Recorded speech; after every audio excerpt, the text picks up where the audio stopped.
Vinicius Junior et David Alaba, des doutes persistants avant le choc en Supercoupe d'Espagne en Arabie Saoudite. Bonsoir à tous et merci de nous suivre pour l'actualité madrilène de ce mardi 7 janvier 2025. Nous l'ouvrons avec La Fabrica. Le Real Madrid a passé l'écueil des 16e de finale de la Copa del Rey, ou si vous voulez la Coupe du Roi face à la Deportiva Minera. Le motif de satisfaction de cette rencontre réside dans les débuts avec la première équipe en match officiel de 3 joueurs du centre de formation du club. Lorenzo Aguado et Diego Aguado, qui n'ont rien de parenté, ont débuté la rencontre au poste de respectivement latéral droit et de défenseur central et ont été à la hauteur de l'événement. Même si le deuxième cité a montré des signes de stress en début de rencontre, ce qui est logique pour son âge, 17 ans, il s'est rapidement repris et a montré de belles dispositions. Quant à Lorenzo, il a fait preuve de beaucoup d'audace sur son côté droit et mériterait d'être réessayé dans un autre contexte. En deuxième période, Schema a également fait ses débuts en évoluant en pointe basse du milieu de terrain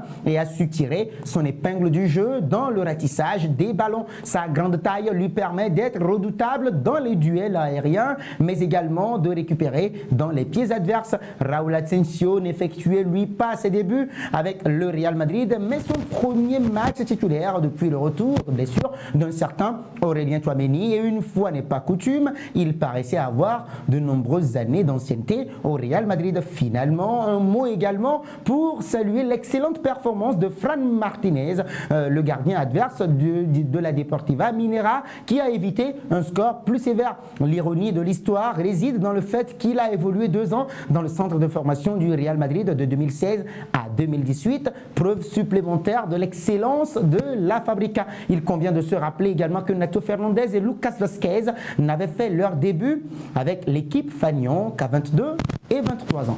Nous poursuivons avec Arda Güler, protagoniste de la victoire du Real Madrid face à la Deportiva Minera grâce à un doublé. Le jeune Turc a livré ses impressions sur la rencontre.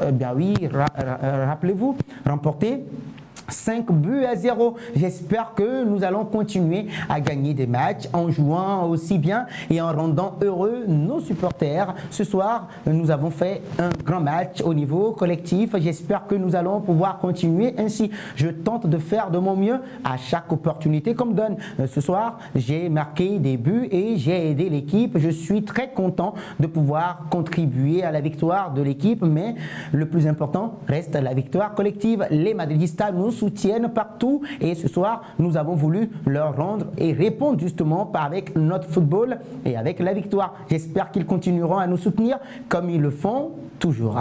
La suite de cette édition, les amis, avec Federico Valverde et Luka Modric. 28, c'est le nombre de matchs disputés par Federico Valverde et Luka Modric depuis le début de la saison 2024-2025 dans l'effectif madrilène. Ce sont les deux seuls à avoir réalisé cette performance. L'Uruguayen détient même un exploit exceptionnel.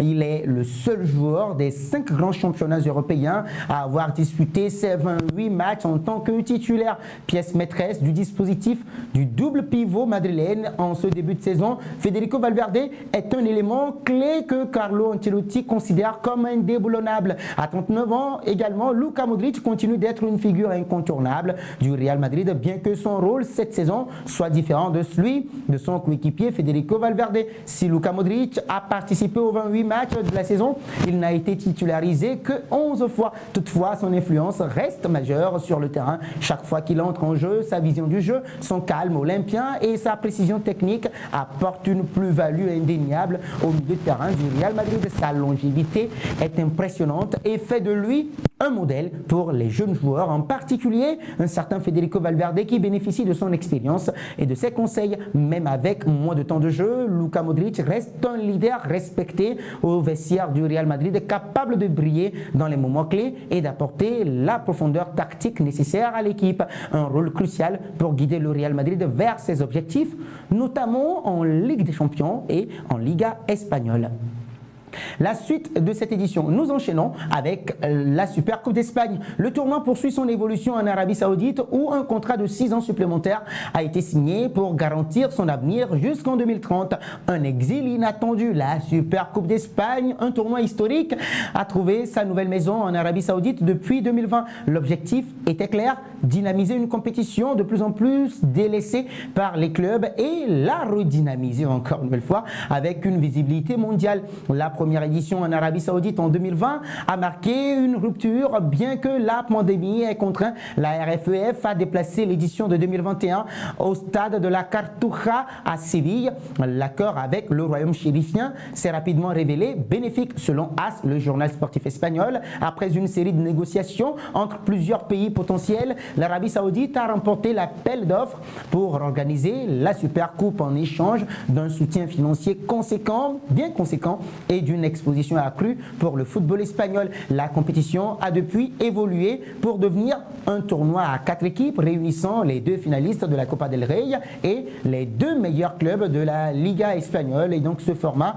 a permis de moderniser une compétition souvent perçue comme secondaire et désormais il ne s'agit plus d'une simple rencontre entre le champion de la Liga espagnole et celui de la Copa del Rey, mais bien d'une vraie fête de football avec des matchs à élimination directe. En 2022, l'accord avec l'Arabie Saoudite pour la Super Coupe a été reconduit pour un nouveau mandat de 3 ans, soit de 2022 à 2024, et il a été récemment prolongé jusqu'en 2030. Un contrat de 6 ans supplémentaires pour un montant annuel de 30 millions d'euros selon AS, ce qui garantit non seulement un retour financier substantiel pour la RFEF, mais aussi une belle exposition pour les clubs espagnols sur la scène internationale. Nous terminons avec Vinicius Junior et David Alaba. Mission délicate à Jeddah. Alors que le Real Madrid se prépare pour disputer la Super Coupe en Arabie Saoudite, quelques incertitudes planent quant à la disponibilité de 2 joueurs. La première incertitude concerne justement Vinicius Junior. Le Brésilien attend toujours de connaître la durée exacte de sa suspension après son expulsion controversée à Mestalla. Selon AS, le comité de discipline de la RFEF se réunit ce mardi pour statuer sur la sanction à infliger au numéro 7 après une expulsion pour avoir frappé un adversaire à la tête de manière délibérée. Une suspension de 2 matchs semble probable, mais si la commission de discipline considère l'incident comme une agression, la sanction pourrait s'étendre jusqu'à 4 voire 12 matchs. Cela mettrait en péril la participation de Vinicius Junior à la Super Coupe. Un coup dur pour Don Carlo Ancelotti. Dans ce cas, la deuxième incertitude concerne David Alaba qui se trouve toujours dans la phase finale de sa récupération après une longue blessure musculaire. Bien que le défenseur autrichien soit convoqué dans le groupe du Real Madrid qui a effectué le voyage à Jeddah, son retour sur le terrain ne semble pas encore d'actualité. Selon les dernières informations, eh bien oui, sa reprise est plus probable pour la mi-janvier avec le match contre Las Palmas en ligne de mire. La Super Coupe semble donc trop tôt pour lui et c'est sans lui que le Real Madrid devra affronter Mallorca. Dans ce contexte d'incertitude, Don Carlo Ancelotti devra peut-être composer sans 2 éléments clés de son effectif. Cependant, la liste convoquée pour la Super Coupe inclut aussi des talents prometteurs tels que les jeunes du centre de formation, les jeunes canteranos, Lorenzo et Diego Aguado, on le rappelle, qui n'ont rien de parenté, qui ont fait leur preuve contre la Deportiva Minera, ainsi que Daniel Yanez, qui fait partie du voyage pour Jeddah. Point final à cette édition consacrée à la Casablanca. Merci de l'avoir suivi. Et si c'est votre première fois de nous découvrir, n'hésitez surtout pas de vous abonner, d'activer la cloche de notification, de liker, de commenter et de partager pour que la vidéo soit recommandée à d'autres personnes.